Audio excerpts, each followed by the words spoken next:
Hey everyone, this is Mike Bond with Hard Money. Mike, today we're going to go over how do you get more money? How do you get more money from your lender for your projects?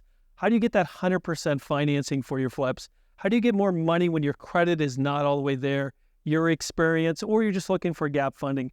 Today we're going to go over one of the ways to get more money from lenders like me at Hard Money Mike. So how do you get more money from a lender? You're going to give up another property. We're going to talk today about cross liens. We're doing more and more cross liens. And what does that look like and what is that? I want to make sure you understand exactly what a cross lien is, how it works, what's your benefit, and how it gets paid off. Because you want to make sure that when everything is said and done, you get the money you want, but then you get back to properties once everything's paid off. So what is a cross lien? That's when you use another property that you own or someone else that you know owns for extra collateral for the money that you're looking to obtain. So it may be an investment property. It may be a piece of land, commercial, anything, even an owner-occupied property.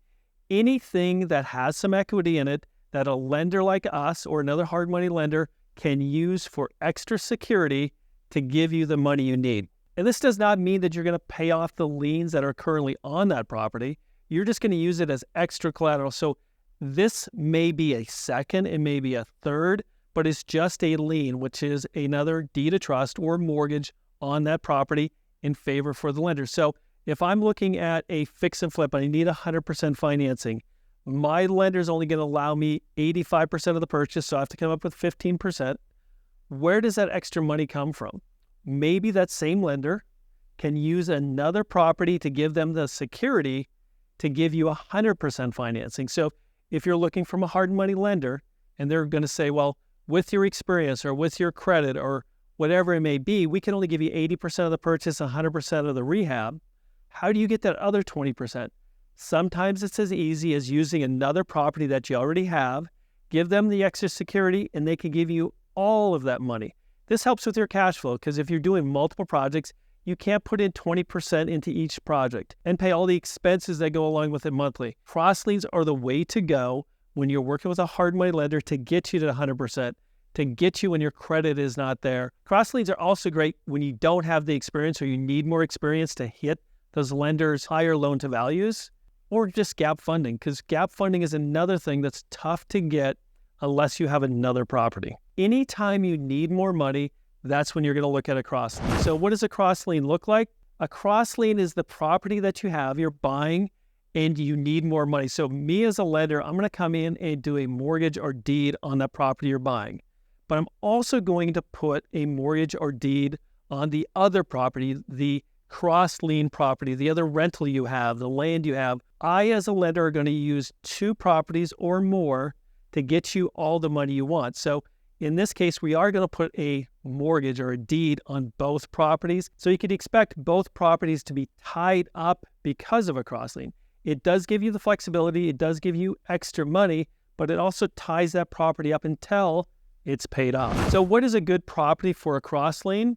It's a property that is marketable. It's a single family. It's a piece of land, commercial, anything that's marketable, which means sellable. So the lender feels comfortable using that property for a cross lien or giving you more money. It also means that there's equity in that property, meaning you don't owe as much as it's worth. And typically what you want to see is 70% or less on the equity. All in, meaning what you own now and what you're putting on the property, typically in most markets wants to be below 80%, what they call CLTV, combined loan to value. What does that look like? Like I said, CLTV. Now we're talking about CLTV and not loan to value because we're talking about combined loan to value.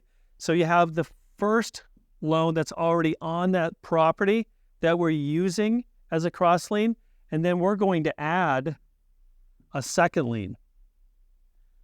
The first that's already on there, the second lien, is the combined loan to value.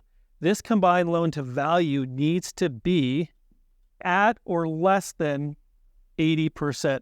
These two numbers are your combined loan to value, and they need to be less than 80% if that's a good property cross lien. Now, there are exceptions. There are times and places where it could be larger, but this is kind of the general rule. So when we're looking at expanding your availability for more money, we're looking at options like cross liens. Cross liens works for those, again, who have other properties, those who need 100% or even more financing on projects. And when I say more than 100%, maybe they need the purchase, the rehab, maybe they need the carry, all those kind of things. Anything that you could put into a cross lien and pay for, we could do, other hard money lenders can do. Maybe your credit score is not there, your experience, you need gap funding. So when you're looking for money, cross liens opens up more doors. Yes, it's not for everyone. You have to have some properties, but there's enough people out there in the investment world who have rentals. They've had them for a while, and they could use those rentals in properties when they're even buying BRRRR, or they're buying, fix and flips, whatever it may be. Use what you have, which is other properties, to get as much funding as you need. The last big question that comes up is, when do you ever release my other property? And there's a couple ways. There are times when the release, which means the lien is taken off property number 2, the one you're using, before you pay off the first. And that's because maybe you've hit a milestone. Maybe the property's all fixed up that you're bought and is worth enough now for us to release a cross lien. But typically how a cross lien works is like on a fix and flip. We have the fix and flip you purchased. You have the second property you're using as a cross lien. When you sell that fix and flip and you pay off the mortgage, the cross lien, both mortgages are released. So at the time of closing, there's a release that's done on both properties. So you free up this property, or you sell this property, and you free up the next one, which means that lien is now evaporated, gone, paid off. And now you can either use it to finance something else or get a HELOC or whatever. You just have to understand that that property, the second property, will be paid off when you close on the transaction. So remember now, if we're looking for more money, one of the strategies is cross liens. A lot of investors have extra properties, land, rentals, whatever it may be. They need extra money, or they want 100 or even 110% financing on some of the flips or some of the BRRRRs. Use cross liens. Use what you have as an asset. Maybe your credit score is lower than it's needed with some of these new flip companies, or your experience is not there. You have gap needs, or you need to finish a project.